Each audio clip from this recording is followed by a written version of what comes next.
রাজবাড়ীর Daulatdia ফেরিঘাটে pontoon থেকে পদ্মা নদীতে পড়ে গেছে যাত্রীবাহী বাস, চালক ও হেলপারকে জীবিত উদ্ধার। সিরাজগঞ্জে বাস চাপায় স্বামী স্ত্রী সহ নিহত ৩, ব্রাহ্মণবাড়িয়ায় পিকআপের চাপায় সিএনজি যাত্রী মা ছেলে সহ ৩ জনের প্রাণহানি। লালমনিরহাট ও চাঁপাইনবাবগঞ্জ সীমান্তে পুষিনের চেষ্টা বিএসএফ এর, রুখে দিল বিজিবি, কোনো সমাধান হয়নি পতাকা বৈঠকে। অঢেল সম্পদ জনস্বাস্থ্যের তবিবুরের একাধিক স্ত্রীর নামে বাড়ি গাড়ি, সিরাজগঞ্জে নান্দনিক ভবন, কাজ পেতেন পছন্দের ঠিকাদাররা। বাজেটে করের বোঝা না বাড়ানোর আহ্বান ব্যবসায়ীদের, চান জ্বালানি সংকটে নিরসন, কর্মসংস্থানমুখী বাজেট প্রণয়নের দাবি। পুতিনের কাছে খোলা চিঠি জেলেনস্কির, যুদ্ধ অবসানের দ্বিপক্ষীয় বৈঠকের আহ্বান, ইউক্রেনকে সহায়তার বিল পাস যুক্তরাষ্ট্রে। এবং বিশ্বকাপ সামনে রেখে ব্রাজিল দলের শঙ্কার কালো মেঘ, ইনজুরির কারণে মিশরের বিপক্ষে প্রস্তুতি ম্যাচে খেলা হচ্ছে না নেইমারের। আমন্ত্রণ, সংবাদ দুপুরে শুনছিলেন সুপার বোর্ড সংবাদ শিরোনাম। পুরো সংবাদ জুড়ে আপনাদের সঙ্গে থাকছি আমি অতসী সেন। এবারে পুরো খবর। রাজবাড়ীর দৌলতদিয়া ফেরিঘাটের ৭ নম্বর পন্টুন থেকে যাত্রীবাহী একটি বাস পদ্মা নদীতে পড়ে গেছে। ডুবে যাওয়ার সময় বাসটিতে কোনো যাত্রী ছিল না। এ ঘটনায় চালক ও হেলপারকে জীবিত উদ্ধার করে হাসপাতালে ভর্তি করা হয়েছে। বিষয়টি নিশ্চিত করেছেন বিআইডব্লিউটিসি দৌলতদিয়া ঘাট শাখার মহাপরিচালক মোহাম্মদ সালাউদ্দিন। বাসটি তুলতে উদ্ধারকারী জাহাজ হামজা ঘটনাস্থলের উদ্দেশ্যে রওনা দিয়েছে। শুক্রবার সকাল ৯:৩০টার দিকে রাজবাড়ীর দৌলতদিয়া ফেরিঘাটের ৭ নম্বর পল্টুন থেকে একটি যাত্রীবাহী বাস হঠাৎ নিয়ন্ত্রণ হারিয়ে পদ্মা নদীতে পড়ে যায়। ঘটনার সময় বাসটিতে কোনো যাত্রী ছিল না। বাসের সব যাত্রী আগেই নামানো হয়েছিল, শুধু চালক, হেলপার ও সুপারভাইজার ছিলেন। পরে ডুবুরিরা দ্রুত অভিযান চালিয়ে তাদের জীবিত অবস্থায় উদ্ধার করে হাসপাতালে পাঠান। বিষয়টি নিশ্চিত করেছেন বিআইডব্লিউটিসি দৌলতদিয়া ঘাট শাখার মহাপরিচালক মোহাম্মদ সালাউদ্দিন। এর আগে চলতি বছরের ২৫ মার্চ একই দৌলতদিয়া ফেরিঘাটে ৩ নম্বর পল্টুন থেকে ঢাকাগামী একটি বাস ফেরিতে ওঠার সময় নিয়ন্ত্রণ হারিয়ে পদ্মা নদীতে পড়ে যায়। ওই ঘটনায় ২৬ জনের মরদেহ উদ্ধার করা হয়। শর্মিলা কেয়া, নিউজ ডেস্ক, দেশ টিভি।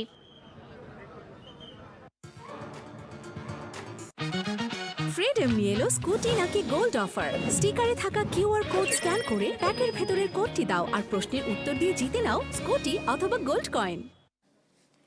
দৌলতদিয়া ৭ নম্বর ফেরিঘাটে পদ্মা নদীতে পড়ে বাসটি উদ্ধার করা হচ্ছে। এ বিষয়ে জানাতে এবার যুক্ত হচ্ছেন সহকর্মী মেহেদি হাসান।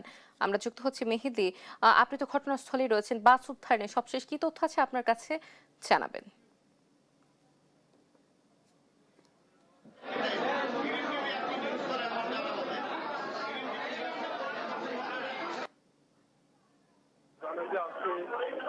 সকাল 10টার সময় কিন্তু এই দৌলতদিয়া ৭ নং ফেরিঘাট এলাকায় ঢাকাগামী একটি বাস নদীতে পড়ে যায় এবং এই ঘটনায় এখন পর্যন্ত কোনো নিহতের ঘটনা আমরা জানতে পারিনি। আপনাদের কিন্তু ক্যামেরার কিন্তু এই মুহূর্তে নদী থেকে কিন্তু ওঠানো হয়েছে এবং এই কাজে ফায়ার সার্ভিস, সহ সংশ্লিষ্ট যারা আছে তারা কিন্তু কাজ করছে। আপনাদের কাছাকাছিতে গত ২৫ মার্চে যে বাসগুলির ঘটনা ঘটে সে ঘটনায় ২৬ জন কিন্তু নিহত হয় এবং এই তারই প্রেক্ষিতে মন্ত্রণালয় থেকে একটি নির্দেশনা আসছে প্রতিটি বাস যেগুলো ফেরিতে উঠবে ফেরিতে উঠার পূর্বে সমস্ত যাত্রীদেরকে কিন্তু নেমে পায়ে হেঁটে তারপরে ফেরিতে উঠতে হবে। তো সেই নির্দেশনা বাস্তবায়নের কারণে হচ্ছে যে বাসগুলি ঘটনা ঘটে এবং এই ঘটনায় কোনো নিহত ঘটনা এখন পর্যন্ত আমরা জানতে পারিনি এবং নিহত না হওয়ার পেছনে এই কর্তৃপক্ষের এই নির্দেশনা বাস্তবায়নকে সকলে সাধুবাদ জানাচ্ছে এবং ঘাট কর্তৃপক্ষ আমাদেরকে একটি বিষয় জানিয়েছে যে বিশেষ করে চালক এবং হেল্পার এদেরকে সতর্ক অবস্থানে থাকতে হবে এবং এদের কারণ সতর্ক হয়ে এই ঘাট এলাকা পার হতে হবে। তো এখন পর্যন্ত রাজবাড়ীর দৌলতদিয়া ফেরিঘাট থেকে বাস উদ্ধারের সবশেষ এই ছিল আমার কাছে। আপনাকে ধন্যবাদ জানাচ্ছি। দর্শক, দৌলতদিয়া ৭ নম্বর ফেরিঘাটে পদ্মা নদীতে পড়ে যাওয়া বাসটি উদ্ধার করা হচ্ছে। সবশেষ আপডেট সম্পর্কে জানাচ্ছিলেন আমাদের সহকর্মী। সড়ক দুর্ঘটনায় সিরাজগঞ্জের বেলকুচিতে বাস চাপায় স্বামী স্ত্রী সহ ৩ ও ব্রাহ্মণবাড়িয়ায় পিকআপ ভ্যান চাপায় মা ছেলে সহ সিএনজির ৩ যাত্রী নিহত হয়েছেন। শুক্রবার ভোর ৬টার দিকে বেলকুচি এনায়েতপুর আঞ্চলিক মহাসড়কের মেঘুল্লায় এই ঘটনা হয়। পুলিশ জানায়, এনায়েতপুর থেকে ছেড়ে আসা ঢাকাগামী যাত্রীবাহী একটি বাস বেলকুচির মেঘুল্লা এলাকায় পৌঁছলে বিপরীত দিক থেকে আসা যাত্রীবাহী একটি অটো ভ্যানকে চাপা দেয়। এতে ঘটনাস্থলেই ৩ জন নিহত হন, আহত হন ১ জন। খবর পেয়ে পুলিশ দ্রুত ঘটনাস্থলে পৌঁছে উদ্ধার কাজ শুরু করে। এদিকে সকাল ৯টায় কুমিল্লা সিলেট মহাসড়কে মাছ বোঝাই পিকআপ ভ্যান চাপায় সিএনজিতে থাকা মা ছেলে সহ ৩ যাত্রী নিহত হয়েছেন।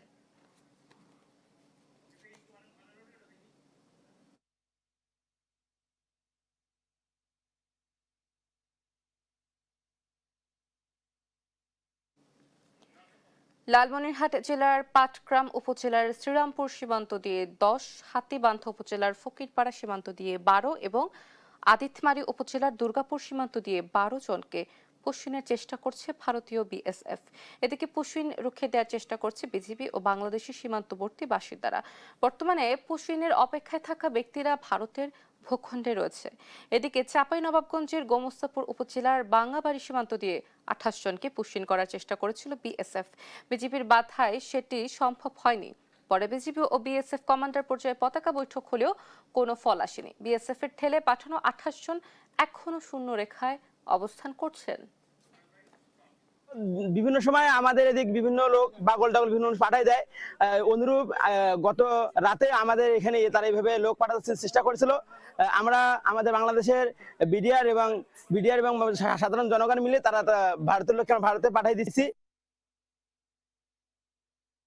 আরএফএল ওয়াটার পাম্পের রোটর এখন আরো উন্নত আর বিদ্যুৎ সাশ্রয় হয় ২০% পর্যন্ত। রাজধানীর হোটেলে ইন্টারকন্টিনেন্টালে দ্বিপক্ষীয় বৈঠক করেছেন পররাষ্ট্রমন্ত্রী খলিলুর রহমান ও তুরস্কের পররাষ্ট্রমন্ত্রী হাকান ফিদান। এই মুহূর্তে যৌথ সংবাদ সম্মেলনে কথা বলছেন মন্ত্রীরা। আমরা সরাসরি চলে যাচ্ছি সেখানে। Encouragement and the assistance that I received personally from you. Distinguished journalist friends, the foreign policy of our government led by Honorable Prime Minister Mr. Tariq Rahman is guided by the philosophy of Bangladesh first. It doesn't mean Bangladesh alone. It means that we have our resolute commitment to safeguarding Bangladesh's independence, sovereignty, national interest, and the welfare of our people. At the same time, it also reflects our belief that beyond our borders, we're friends and partners, not masters. Bangladesh believes strongly in diplomacy based on equality, fairness, and mutual respect. We're committed to building constructive bilateral and multilateral relations with all countries of the world. Our approach of cooperation is based on shared interests, respect for international rules, and a spirit of partnership and friendship. We also believe that multilateral cooperation is essential in addressing the global challenges of our time, and some of these challenges we discussed during our own meeting this morning. And Bangladesh will continue to play in cooperation and collaboration with friends like Turkey to promote peace, stability, economic progress, shared prosperity, wider cooperation in mutually beneficial issues and areas, and sustainable development for both our peoples. We emphasize that the visit of Brother Hakan Fidan comes at a significant moment of Bangladesh-Turkey relations and demonstrates the shared commitment of both countries in deepening cooperation and elevating the bilateral partnership to new heights and at a strategic level in the coming days. As per the directives of my Prime Minister, Mr. Tariq Rahman, we also shed light on the possibility to sign a free trade agreement with Turkey. We also discussed the possibility of, in the interim, having a preferential trade agreement. We discussed about the scope to substantially enhance our bilateral trade, which is not at the level that it should be. There's a substantial potential to rapidly increase our trade volumes. I apprised my brother, the Minister of Foreign Affairs of Turkey, about the incentives for foreign investors in Bangladesh and invited the prospective Turkish investors to invest in different private economic zones and special economic zones in Bangladesh. We offered our support towards Turkey to establish a dedicated special economic zone in Bangladesh. We also requested for expansion of cooperation by TICA, Turkish Cooperation Agency, toward investment, Turkish Investment Promotion Agency, toward investment, trade, and industrial partnerships, taking advantage of Bangladesh's current political stability, business. কথা বলছেন তুরস্ক বাংলাদেশের পররাষ্ট্রমন্ত্রী। আমরা সরাসরি যুক্ত ছিলাম সেখানে। হামের উপসর্গ নিয়ে রাজধানী সহ 2 জেলায় 3 জন মারা গেছেন। সকালে ফরিদপুরে হামের উপসর্গ নিয়ে মেডিকেল কলেজ হাসপাতালে চিকিৎসাধীন অবস্থায় 18 মাস বয়সী তানহা নামের এক শিশুর মৃত্যু হয়েছে। এ নিয়ে জেলায় হামের উপসর্গে মৃত শিশুর সংখ্যা বেড়ে দাঁড়িয়েছে 21 জনে। গত 24 ঘন্টায় নতুন করে 62 জন রোগী বিভিন্ন সরকারি হাসপাতালে ভর্তি হয়েছে। সিলেটে গেল 24 ঘন্টায় হাম উপসর্গে 11 মাস বয়সী এক শিশুর মৃত্যু হচ্ছে। এ নিয়ে বিভাগে মৃতের সংখ্যা দাঁড়িয়েছে 64 জনে। এদিকে সকালে রাজধানীর ডিএনসিসি হাসপাতালে এক শিশু হামে মারা গেছে।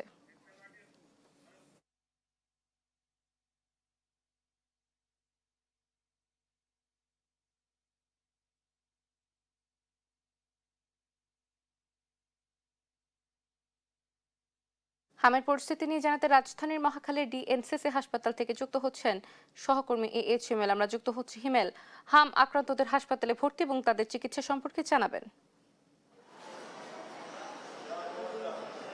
এই মুহূর্তে ডিএনসিসি হাসপাতালের জরুরি বিভাগের সামনে অবস্থান করছি। আমরা যেটি দেখছি সকাল থেকে, আজ শুক্রবার, তারপরও আসলে সকাল থেকে কিন্তু রোগীদের ভিড় কিন্তু রয়েছে। গত 24 ঘন্টায় এই হাসপাতালে কিন্তু 66 জন রোগী ভর্তি হয়েছে হাম জটিলতা, এবং 366 জন কিন্তু এখনো চিকিৎসাধীন রয়েছেন। এবং একটি দুঃখের বিষয়, আসলে সারা বাংলাদেশে হামের যে প্রকোপ বিরাজ করছে, আজও কিন্তু 24 ঘন্টায় এই হাসপাতালে একজনের মৃত্যু হয়, এবং এ নিয়ে 2.5 মাসে কিন্তু এই হাসপাতালে 42 জন হাম জটিলতায় কিন্তু মারা যায়। আমরা যেটি দেখছি যে রাজধানীর বিভিন্ন হাসপাতাল ঘুরেও কিন্তু অনেকে আসছেন, অনেকে জেলা শহর থেকে আসলে জটিলতা নিয়ে কিন্তু এই ডিএনসিসিতে আসছেন।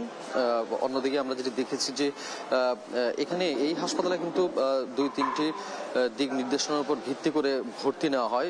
যারা আসলে হাম উপসর্গে নিয়ে আসছে তাদের অবস্থা দেখে কিন্তু ভর্তি করানো হয়। অনেক সময় অনেকে বাড়িও ফেরানো হচ্ছে, যেন ওষুধ দেওয়া হচ্ছে, যেন যদি অবস্থা খারাপ হয় যেন পরবর্তীতে ভর্তি যেন নেন।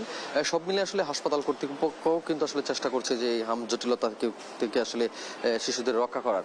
তবে বেশ কয়েকজন কিন্তু অভিযোগও জানিয়েছে যে নার্সের যে একটি সংকট রয়েছে। আপনি জানেন যে এটি ডেডিকেট করা হয়েছে হাম রোগীদের জন্য, যে কারণে আসলে সবচেয়ে রোগী কিন্তু ভর্তি থাকে বরাবর এই হাসপাতালে সবচেয়ে বেশি। সেই জায়গা থেকে আসলে সেটির অনুপাতে আসলে নার্সের সংখ্যা কিন্তু কম। দেখা যাচ্ছে যে একটি ওয়ার্ডে যে পরিমাণ নার্স থাকা দরকার সেই পরিমাণ নার্স কিন্তু নেই, যার কারণে আসলে রোগীর স্বজনরা যে অভিযোগগুলো দিয়েছেন, যে দাবিগুলো জানিয়েছেন যেন নার্সের সংখ্যা বাড়ানো হয়, তারা যেন চিকিৎসাটা আরো বেশি ভালোভাবে পায়, সেই দাবি কিন্তু জানিয়েছে। আপনি জানেন যে গত 2.5 মাসে এই যে হামের জটিলতা বিরাজ করছে সারা দেশে, সেটা কিন্তু এখনো অনিয়ন্ত্রিত। সরকার থেকে বলা হচ্ছে যে নিয়ন্ত্রণ আসছে, তবে আমরা যদি দেখছি তীব্রতা কিছুটা কমেছে, তবে ঠিক সে পরিমাণ কিন্তু নিয়ন্ত্রণ আসেনি। তবে ঈদের আগে যে অবস্থা বিরাজ করেছিল হামের মৃত্যু এবং শনাক্ত, সেই জায়গা থেকে কিন্তু আসলে স্বাস্থ্য অধিদপ্তরের যে রিপোর্ট আছে, প্রতিবেদন আছে, সেখানে আমরা দেখছি যে ঈদের পর থেকে কিন্তু তুলনামূলকভাবে শনাক্তের সংখ্যা কম এবং মৃত্যুর সংখ্যা কিন্তু কিছুটা কমেছে। তবে এখনো কিন্তু প্রতিদিনই মৃত্যুর সংখ্যা অব্যাহত রয়েছে এবং শনাক্তের সংখ্যা কিন্তু 1000 থেকে 1200-র মধ্যে কিন্তু আমরা প্রতিদিনই দেখতে পাচ্ছি। অন্যদিকে হাসপাতালগুলো আসলে যেহেতু একই সাথে প্রায় 83,000-এর উপরে শিশু কিন্তু এই হামে আক্রান্ত হয়েছে, যার কারণে আসলে শিশু ওয়ার্ড থেকে শুরু করে প্রত্যেকটি হাসপাতাল যে জায়গায় হামের চিকিৎসা দেওয়া হচ্ছে সেখানে কিন্তু বেশ চাপ রয়েছে। আপনি জানেন 2টি ঈদে কিন্তু স্বাস্থ্যকর্মীদের ছুটিও বাতিল করা হয়েছে। সব মিলে আসলে এখনো এই অনিয়ন্ত্রিত না থাকার অনিয়ন্ত্রিত ভাবে আসলে এই হাম কিন্তু শিশুদের আক্রমণ করে যাচ্ছে। এবং আমরা যেটি দেখতে পাচ্ছি যে যারা সুস্থ শিশুরা রয়েছে, 2টি ঈদ গিয়েছে, এই জনসম্মুখে অর্থাৎ দুর্ভোগের কারণে অর্থাৎ ঈদের মধ্যে যাতায়াতের কারণেও কিন্তু আক্রমণের হার বেড়েছে, তেমনটা বলেছে। তবে স্বাস্থ্য অধিদপ্তর এবং সরকারের মন্ত্রণালয় অর্থাৎ স্বাস্থ্য মন্ত্রণালয় থেকে কিন্তু বলা হয়েছে যে হাম নিয়ন্ত্রণে আসছে, তবে এবং কিছুদিনের মধ্যেই কিন্তু আরো যথেষ্ট নিয়ন্ত্রণ আসবে বলে তারা আশা করছেন। রাজধানীর ডিএনসিসি থেকে হামের এই ছিল সার্বিক বিষয়। অতসী। হিমেল, ধন্যবাদ আপনাকে। দর্শক, রাজধানীর ডিএনসিসি হাসপাতাল থেকে যুক্ত হয়ে হামের সংক্রমণের সবশেষ আপডেট সম্পর্কে জানাচ্ছিলেন আমাদের সহকর্মী। সকাল থেকে লালমনিরহাটের কয়েকটি সীমান্ত দিয়ে পুশিনের চেষ্টা করছে ভারতীয় সীমান্ত রক্ষা বাহিনী বিএসএফ। রুখে দেওয়ার চেষ্টায় বিজিবি। সীমান্তের বর্তমান পরিস্থিতি জানাতে এবার যুক্ত হচ্ছেন সহকর্মী জামাল বাদশা।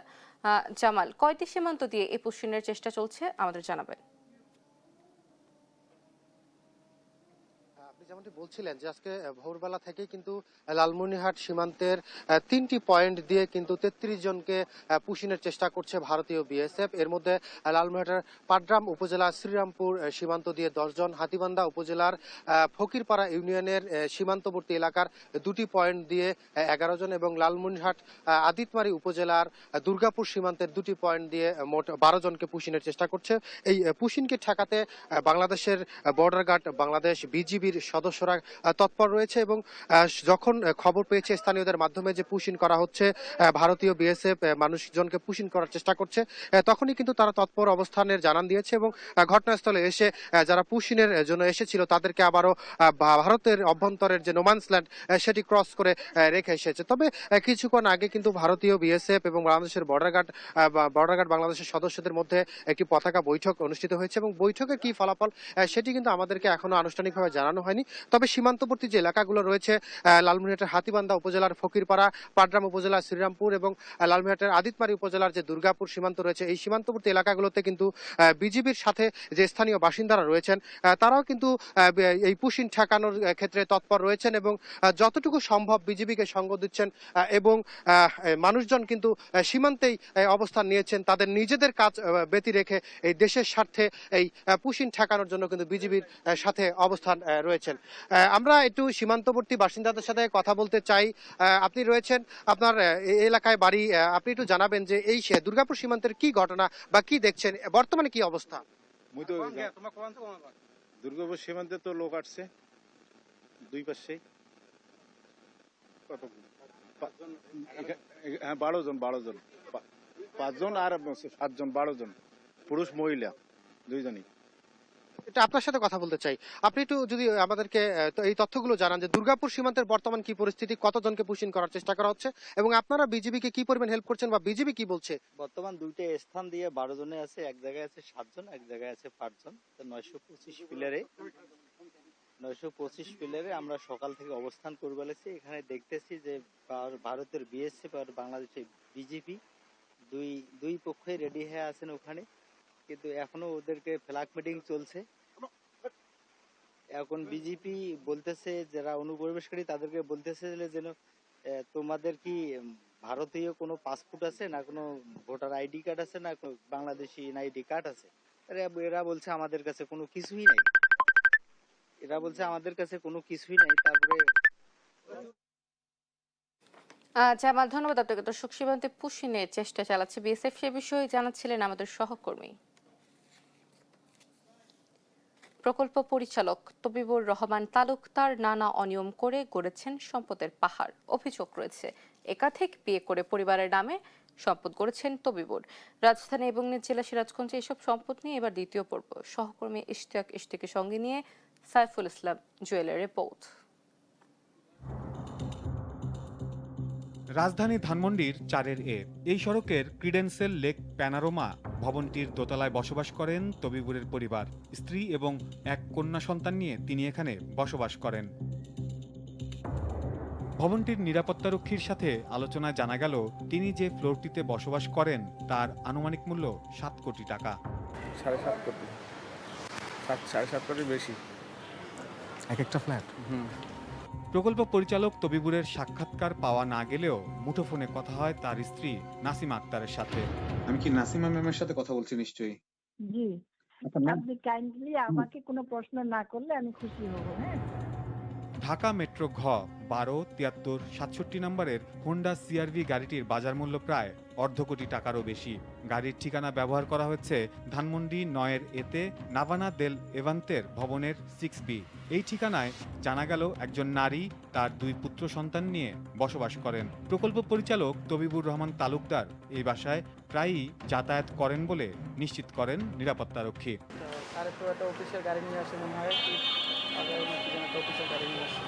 প্রযুক্তির সহায়তায় আমাদের কথা বলার সুযোগ হয় আরও এক নারীর সাথে। তিনিও নিজেকে প্রকল্প পরিচালক তবিবুর রহমানের স্ত্রী বলে স্বীকার করেন। আপনি কি তবিব সাহেবকে চেনেন কিনা? তবিবুর রহমান।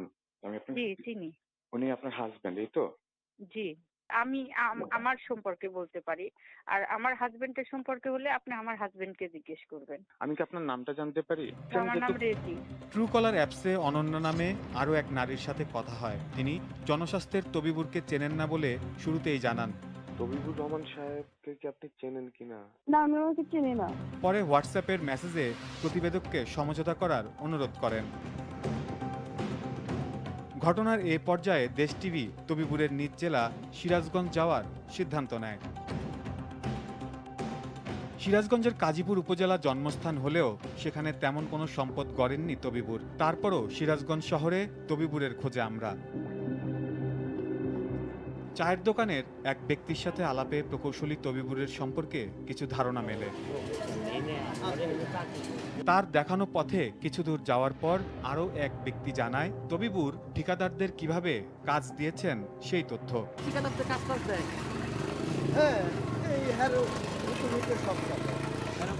পরে সিরাজগঞ্জ জনস্বাস্থ্য প্রকৌশল অধিদপ্তরের কর্মচারীরাও জানান প্রকৌশলী তবিবুর পছন্দের ঠিকাদারদের নিজ ইচ্ছায় কাজ পাইয়ে দেন।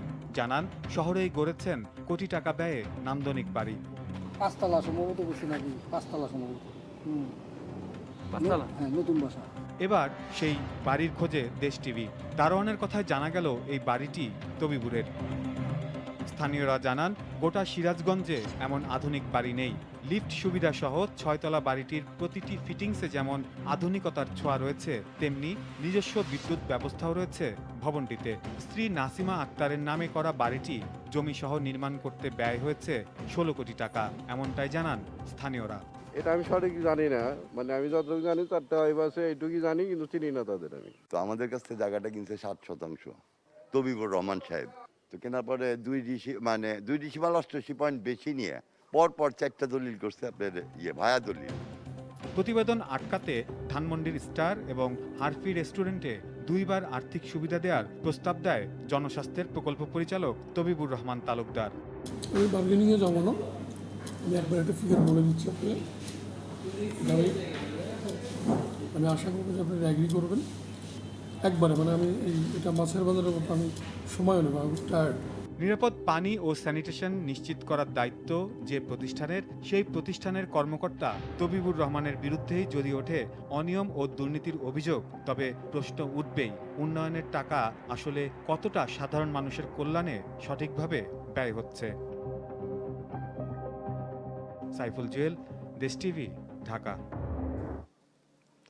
যুক্তরাষ্ট্রের পণ্য আমদানিতে জোরপূর্বক শ্রম বন্ধে ব্যর্থতার অভিযোগে বাংলাদেশ সহ বিশ্বের 60টি দেশের ওপর শুল্ক আরোপের পরিকল্পনা করছে ট্রাম্প প্রশাসন। তবে দেশের তৈরি পোশাক শিল্প সহ কোনো খাতেই জোরপূর্বক শ্রমের চর্চা নেই, এমনটাই বলছেন ব্যবসায়ীরা।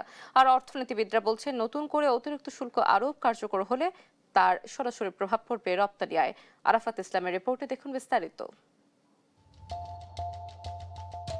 জোরপূর্বক শ্রম নিয়ে তীব্র উদ্বেগের কথা উল্লেখ করে বাংলাদেশ সহ বিশ্বের মোট 60টি দেশের উপর নতুন করে অতিরিক্ত শুল্ক আরোপের প্রস্তাব দিয়েছে যুক্তরাষ্ট্রের বাণিজ্য প্রতিনিধির দপ্তর ইউএসটিআর। ইউএসটিআর এর প্রস্তাব অনুযায়ী এই দেশগুলোর উপর 10 থেকে 12.5% পর্যন্ত অতিরিক্ত শুল্ক আরোপ করা হতে পারে।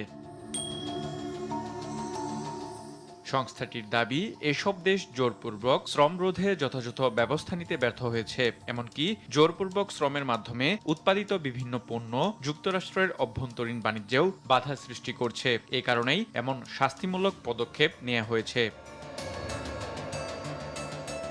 এদিকে টানা 9 মাস পতনের পর এপ্রিলে কিছুটা ঘুরে দাঁড়ালেও গত মে মাসে আবারও নিম্নগামী তৈরি পোশাক খাতের রপ্তানি আয়। এর মধ্যেই বাংলাদেশের উপর মার্কিন প্রশাসনের নতুন শুল্ক আরোপের ঘোষণা ভাবিয়ে তুলছে রপ্তানিকারকদের। তৈরি পোশাক খাতের ব্যবসায়ীরা বলছেন রপ্তানিমুখী কোনো শিল্পেই শ্রমিকদের দিয়ে জোরপূর্বক কাজ করানো হয় না। নতুন শুল্ক আরোপের জন্য শ্রম ইস্যুকে অজুহাত বলেও আখ্যায়িত করেন তিনি। ট্রাম্প যখন তার আগে ইম্পোজ করা ট্যারিফটা যখন তার উচ্চ আদালত যখন বাতিল করে দিল, এরপরে নানা অজুহাত খুঁজতেছিল, এটা একটা অজুহাত দাঁড় করিয়েছে। বাংলাদেশে এই ধরনের কোনো পরিস্থিতি নেই। তারপরে আমরা বিনীত অনুরোধ করব যে বাংলাদেশে কোন সেক্টরে কোথায় এই ধরনের জোরপূর্বক শ্রমিক কাজ করানো হয়, এটাকে যদি আমাদেরকে দেওয়া হয়, আমরা বিজেপি সরকার এই ব্যাপারে কঠোর অবস্থান নিব নিঃসন্দেহে। শুধু ফোর্সড লেবার নয়, যুক্তরাষ্ট্রের শুল্কের পেছনে রাজনৈতিক ও বাণিজ্যিক স্বার্থ থাকতে পারে বলে মনে করছেন অর্থনীতিবিদরা। এখানে যদি এরকম হতো যে আমাদের দেশে এরকম লেবার আছে যেখানে শিশু শ্রম আছে না, মার্কিন যুক্তরাষ্ট্র একটা সহায়তার তহবিল করেছে এই শিশু শ্রম যাতে না থাকে সেজন্য বাংলাদেশকে সে একটা এইড দিবে। এইটা না করে যখন নাকি আমার রপ্তানির উপরে আমার অতিরিক্ত শুল্ক 10% এটা চাপানো হয়, তখনই কিন্তু প্রশ্নটা আসে। তো এখানে একটা অবশ্যই একটা রাজনৈতিক অর্থনীতি এখানে আছে। অস্থিতিশীল মার্কিন বাণিজ্য নীতি পরিবর্তনে বাংলাদেশের উপর যে চাপ তৈরি হবে তা মোকাবেলায় শ্রম আইন বাস্তবায়নের দুর্বলতা দূর করারও তাগিদ দেন তিনি। আরাফাত ইসলাম, দেশ টিভি, ঢাকা। এবার 2026-27 অর্থ বছরে বাজেট বিশ্লেষণ। আগামী 2026-27 অর্থ বছরে জাতীয় বাজেট নিয়ে দেশের ব্যবসায়ী ও শিল্পোদ্যোক্তারা করের বোঝা না বাড়িয়ে ব্যবসার ব্যয় কমানো, জ্বালানি সংকট নিরসন এবং ব্যবসা বান্ধব দীর্ঘমেয়াদী নীতি প্রণয়নের দাবি জানিয়েছেন। তাদের প্রত্যাশা বাস্তবসম্মত কর্মসংস্থানমুখী বাজেট প্রণয়ন করা। বিস্তারিত দেখুন আলভি রায়হানের রিপোর্টে। আগামী 11 জুন প্রণয়ন করা হবে 2026-27 অর্থ বছরের জাতীয় বাজেট। এই বাজেটকে ঘিরে দেশের ব্যবসায়ী ও শিল্প উদ্যোক্তাদের মধ্যে বাড়ছে ব্যাপক প্রত্যাশা। বৈশ্বিক অর্থনৈতিক চাপ, উচ্চ মূল্যস্ফীতি, ডলার সংকট, জ্বালানি অনিশ্চয়তা এবং উৎপাদন ব্যয় বৃদ্ধির বাস্তবতায় এবার একটি ব্যবসা বান্ধব ও কর্মসংস্থানমুখী বাজেট চান ব্যবসায়ীরা। শুধু রাজস্ব আদায় নয়, বিনিয়োগ বাড়ানো, শিল্প টিকিয়ে রাখা এবং নতুন কর্মসংস্থান সৃষ্টি এখন সবচেয়ে বড় চ্যালেঞ্জ। ব্যবসায়ীদের দাবি, 1 বছরে শিল্প খাতে উৎপাদন ব্যয় বেড়েছে উল্লেখযোগ্যভাবে। বিশেষ করে বিদ্যুৎ ও গ্যাস সংকট, ব্যাংক ঋণের উচ্চ সুদ এবং আমদানি ব্যয় বেড়ে যাওয়ায় অনেক প্রতিষ্ঠান এখন বন্ধের মুখে। তারা বলছেন, স্থিতিশীল, দীর্ঘমেয়াদী এবং বাস্তবভিত্তিক অর্থনৈতিক পরিকল্পনা বাজেটে থাকতে হবে। সেই সঙ্গে ব্যাংক ঋণের উপর নির্ভর না করে অন্যান্য উৎসের উপর জোর দেওয়ার তাগিদ দেন ব্যবসায়ীরা। ব্যাংকিং সিস্টেম থেকে লোন নির্ভর না করে সরকার যদি অন্যান্য যে সোর্সগুলো আছে, বৈদেশিক ঋণ আছে, অনেকগুলো সোর্স আছে, সেটার উপরে জোর দেন। কারণ ব্যাংকিং সিস্টেম থেকে যদি আপনার নেট যদি সরকারের ঋণ বৃদ্ধি পায়, সেটা আসলে বড় প্রাইভেট সেক্টরের জন্য বড় ধরনের ইম্প্যাক্ট ক্রিয়েট করবে। বিনিয়োগ বান্ধব বাজেটের প্রত্যাশা করে করের আওতা বাড়ানোর পাশাপাশি করদাতাদের সংখ্যা বাড়ানোর তাগিদ দেন ব্যবসায়ীরা। আমাদের ট্যাক্সের আওতা বাড়াতে হবে, নতুন নতুন করদাতা খুঁজে নিয়ে আসতে হবে, সুযোগ করে দিতে হবে। আমাদের যেই সকল ব্যবসায়ীরা দেশের বাইরে ব্যবসা করছে তাদেরকে কেন আমরা তাদের বাংলাদেশের ট্যাক্স ফাইলে নিয়ে আসতেছি না, আমি এটা জানি না। বাংলাদেশের যদি একজন বিনিয়োগকারী, আমেরিকান একটা বিনিয়োগকারী যদি বাংলাদেশে ব্যাংক অ্যাকাউন্ট খুলতে হয়, তাকে কিন্তু তার দেশের যে টিন তার ওখানে কিন্তু তাকে উল্লেখ করতে হয়। কিন্তু আমার দেশের ব্যবসায়ীরা যখন বিদেশে গিয়ে একটি ব্যাংক অ্যাকাউন্ট খুলে বিদেশে বিনিয়োগ করে ব্যবসা করে, সরকারিভাবে তার কোনো বৈধ কাগজপত্র কিন্তু নেই।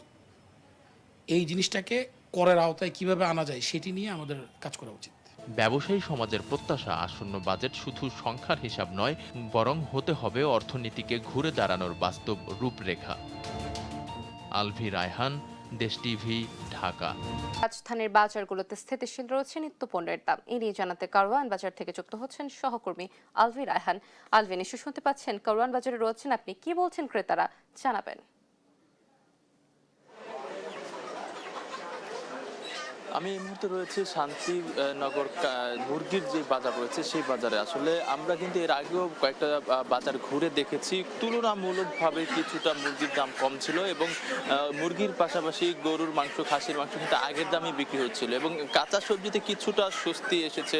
সাধারণ মানুষের যারা নিত্য প্রয়োজনীয় জিনিস কেনার জন্য আসেন তারা কিন্তু আমাদেরকে বলেছেন যে কাঁচা বাজারের কিছুটা স্বস্তি এসেছে। আগের তুলনায় এখন কিন্তু তাদের সেই দাম 20 থেকে 30 টাকা কমেছে, এমনও কিন্তু তারা আমাদেরকে জানিয়েছে। তবে যেই পরিমাণ কমেছে আরেকটু কমলে তারা স্বস্তিতে বাজার করতে পারবেন, এমনটি তাদের প্রত্যাশা এখন পর্যন্ত। তবে এখানে এসে আরেকটি ভিন্ন ব্যাপার দেখলাম যে বাজার যতই হচ্ছে আমরা দেখছি এক এক বাজার ভেদে কিন্তু নানান জিনিসের দাম নানান রকম বেড়ে যাচ্ছে বা কমে যাচ্ছে, এমনটি কিন্তু আমরা শুনেছি। তবে এখানে এসে আমরা মুরগির বাজারে যেটা দেখলাম যে এখানে যেই সোনালী মুরগি আছে 350 টাকা করে বিক্রি হচ্ছে। তাদের ভাষ্য এখানে বিক্রেতা যারা রয়েছেন তারা কিন্তু আমাদেরকে বলেছেন যে ঈদের আগে যেই মুরগি তাদের কেনা ছিল সেগুলি একটু কম দামে বিক্রি করলেও আজকে আবার কিন্তু তারা যেখান থেকে কিনে নিয়ে আসে, অর্থাৎ মোকাম থেকে যে তারা মুরগি কিনে নিয়ে আসে, সেখানে কিন্তু আজকে আবার দাম তারা বলছেন যে তাদের দাম বৃদ্ধি পেয়েছে এবং এরপর ওইখান থেকে যদি তাদের দাম বৃদ্ধি পায় তাহলে অবশ্যই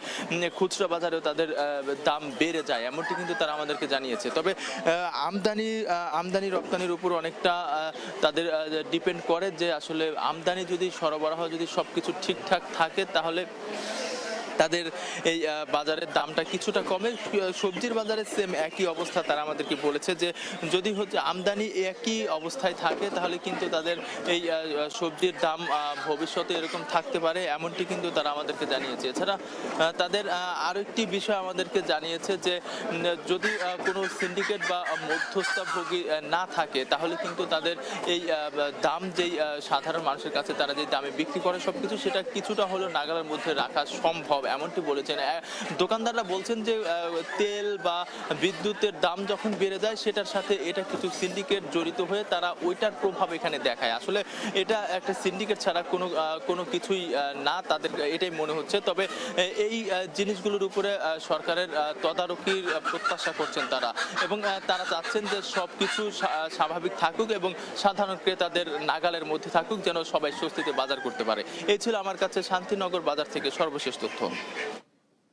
আলভি, ধন্যবাদ আপনাকে। দর্শক, শান্তিনগর বাজার থেকে যুক্ত হয়ে নিত্যপণ্যের বাজারের সবশেষ আপডেট সম্পর্কে জানাচ্ছিলেন আমাদের সহকর্মী। স্থানীয় সরকার নির্বাচনে দলীয় প্রতীক থাকছে না। অনেকের মতে প্রতীক ভিত্তিক নির্বাচন স্থানীয় সরকারকে রাজনৈতিক সংঘাতে জড়িয়ে ফেলেছে। জনপ্রিয় ও চোখোরা দলের মনোনয়নের মার প্যাচে নির্বাচিত হওয়ার সুযোগ হারাচ্ছেন। আর রাজনৈতিক বিশ্লেষকরা বলছেন দলীয় প্রতীকের ইতিবাচক ও নেতিবাচক দুই প্রভাবই রয়েছে। একসময় স্থানীয় সরকার নির্বাচন হতো দলীয় প্রতীক ছাড়াই, কিন্তু পরে ইউনিয়ন পরিষদ, পৌরসভা ও সিটি কর্পোরেশন নির্বাচনে যুক্ত হয় দলীয় প্রতীক। এরপর থেকেই স্থানীয় নির্বাচনেও বাড়তে থাকে রাজনৈতিক মেরুকরণ, সংঘাত ও প্রভাব বিস্তারের অভিযোগ। ভোটারদের একটি অংশ বলছেন দলীয় প্রতীক থাকলে স্থানীয় জনপ্রিয়তার চেয়ে রাজনৈতিক পরিচয় বেশি গুরুত্ব পায়, ফলে যোগ্যতার বদলে দলীয় প্রভাব হয়ে ওঠে প্রধান বিষয়। স্থানীয় নির্বাচনে যদি দলীয় প্রতীকটা চলে আসে তাহলে নির্বাচনটাকে আপনার খুব একটা মনে হয় না। আমি মনে করি দলীয় প্রতীকের বাইরে নির্বাচন হলে নির্বাচন অংশগ্রহণমূলক হবে। যার যার মতো শেষে প্রতীক নিয়ে নির্বাচন করলে আমার মনে হয় ভালো হয়। গত সরকারের ওইসব বাদ দিয়ে দেওয়া উচিত। মাঠের রাজনীতিতে বিদ্যমান দলগুলোর মতে প্রতীক ছাড়া নির্বাচন জনপ্রিয়তা যাচাইয়ের বড় সুযোগ। তারা জনগণের ওপর আস্থা রাখতে চান। স্থানীয় সরকারের সব পর্যায়ের নির্বাচনের প্রস্তুতিও নিয়েছেন তারা। মাননীয় প্রধানমন্ত্রী জনাব তারেক রহমান তিনি কিন্তু প্রত্যেকটা কর্মীকে চ্যালেঞ্জ মোকাবেলা করার জন্যই প্রস্তুত হতে বলেছেন এবং নিজেদেরকেও তৈরি হতে বলেছেন। সেই কাজগুলো আমরা করার চেষ্টা করছি। জাতীয় প্রতীক না হলে এটাই বেটার হবে, কারণ সাধারণ মানুষের সাথে কোন ব্যক্তি ওতপ্রোতভাবে জড়িত আছে, তাদের সুখ দুঃখে কারা তাদের সংস্পর্শে গিয়েছে, এই প্রতিফলনটা স্থানীয় সরকার নির্বাচনে আমরা দেখতে। জাতীয় নাগরিক পার্টি এবার জাতীয় নির্বাচনের সময় তাদের হাতে অনেক সময় কম ছিল, কিন্তু স্থানীয় নির্বাচনে একটু অগ্রিম প্রস্তুতি রাখছে। জাতীয় নাগরিক পার্টি গোটা বাংলাদেশে স্থানীয় নির্বাচনে তার সর্বোচ্চ প্রস্তুতি নিয়ে ভোটে আসবে ইনশাআল্লাহ। রাজনৈতিক বিশ্লেষকরা বলছেন দলীয় পরিচয় না থাকলে প্রার্থীর রাজনৈতিক অবস্থান বোঝা কঠিন হতে পারে। এছাড়া অঘোষিত দলীয় প্রভাব থেকে যাওয়ার আশঙ্কাও আছে। তবে জনপ্রিয় প্রার্থীরা নির্বাচন করার সুযোগ পান, যা ইতিবাচক। আর দলের প্যাট্রোনাইজেশন না থাকলে সাংগঠনিকভাবে শক্তিশালী মনোভাব পোষণ করবে না, এইটা একটা জায়গাতে ক্ষতিগ্রস্ত হতে পারে। দলীয় প্রতীক ব্যবহার যখন হবে না তখন দলীয়ভাবে প্রার্থী নির্বাচন করার কিন্তু কোনো প্রয়োজন আসবে না। আর এই প্রয়োজন যখন আসবে না তখন এলাকা কেন্দ্রিক একটি দলাদলি বা গ্রুপিং বা বিভাজন আমরা কিন্তু আশঙ্কা করতেই পারি। বিশ্লেষকদের মতে স্থানীয় সরকার মূলত সেবা ও উন্নয়ন কেন্দ্রিক প্রতিষ্ঠান, তাই জাতীয় রাজনীতির প্রভাব কমিয়ে স্থানীয় নেতৃত্বকে গুরুত্ব দেওয়ার দাবি দীর্ঘদিনের। কাজী শাহেদ, দেশ টিভি, রাজশাহী। লোডশেডিং কিংবা তীব্র গরমে ওয়ালটন রিচার্জেবল ফ্যান থাকলে থাকবে শুধু বাতাস আর বাতাস। দূরদর্শী পরিকল্পনা এবং যোগ্য নেতৃত্বের অভাবে এখনও বসবাসের উপযোগী হয়ে ওঠেনি ঢাকা। এমন মন্তব্য করছেন জামায়াত ইসলামের কেন্দ্রীয় নির্বাহী পরিষদ সদস্য মোহাম্মদ সালিমউদ্দিন। বিশ্ব পরিবেশ দিবস উপলক্ষে শুক্রবার সকালে রাজধানীর মহাখালীর টি&টি খেলার মাঠে প্লাস্টিকের বোতল জমা দিয়ে গাছের চারা গ্রহণ ও বৃক্ষরোপণ কর্মসূচিতে এমন মন্তব্য করেন তিনি। বলেন, শুধু দিবস কেন্দ্রিক নয়, সবুজ পরিবেশের জন্য পুরো বছর জুড়ে কাজ করে জামায়াত ইসলামী।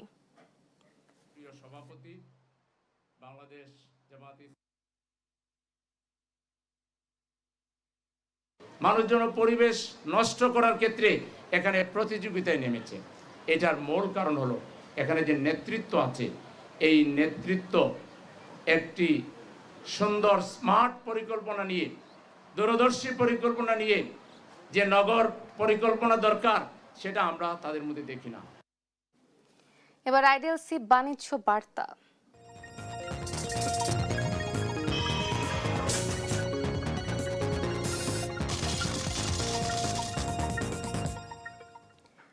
দীর্ঘদিন ধরে বন্ধ কিংবা মূলধন সংকটে সক্ষমতা অনুযায়ী উৎপাদন ও সেবা দিতে না পারা শিল্প ও সেবা প্রতিষ্ঠান আবার সচল করতে 20,000 কোটি টাকার বিশেষ তহবিল গঠন করেছে বাংলাদেশ ব্যাংক। বৃহস্পতিবার এ সংক্রান্ত একটি সার্কুলার জারি করে দেশের সব তফসিলি ব্যাংকের ব্যবস্থাপনা পরিচালক ও প্রধান নির্বাহীদের কাছে পাঠিয়েছে কেন্দ্রীয় ব্যাংক। বন্ধ শিল্প ও সেবা খাত সহায়ক প্রাক অর্থায়ন স্কিম নামে চালু হওয়া এ তহবিলের মাধ্যমে সম্ভাবনাময় কিন্তু আর্থিক সংকটে থাকা প্রতিষ্ঠানগুলোকে স্বল্প সুদে অর্থায়ন দেওয়া হবে, যাতে উৎপাদন বৃদ্ধি, কর্মসংস্থান সৃষ্টি এবং অর্থনৈতিক কর্মকাণ্ডে নতুন গতি ফিরে আসে।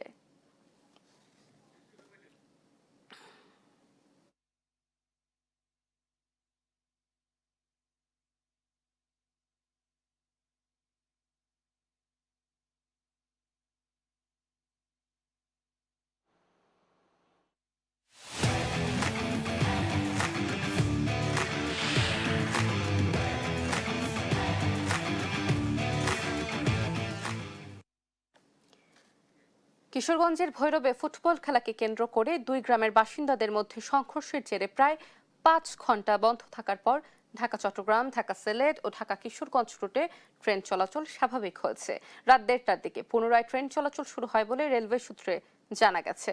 স্থানীয়রা জানান, 2 সপ্তাহ আগে ভৈরবের পঞ্চবটি ও জগন্নাথপুর গ্রামের যুবকদের মধ্যে একটি ফুটবল খেলাকে কেন্দ্র করে বিরোধের সূত্রপাত হয়। সেই বিরোধের জের ধরে বৃহস্পতিবার উত্তেজনা চরমে পৌঁছায়। পরে রাত 9টার দিকে উভয় পক্ষ ভৈরব রেল স্টেশনের অবস্থান নিয়ে সংঘর্ষে জড়িয়ে পড়ে। মুহূর্তেই পুরো স্টেশন এলাকা রণক্ষেত্রে পরিণত হয়। সংঘর্ষে 8 জন পুলিশ সদস্য সহ অন্তত 30 জন আহত হন।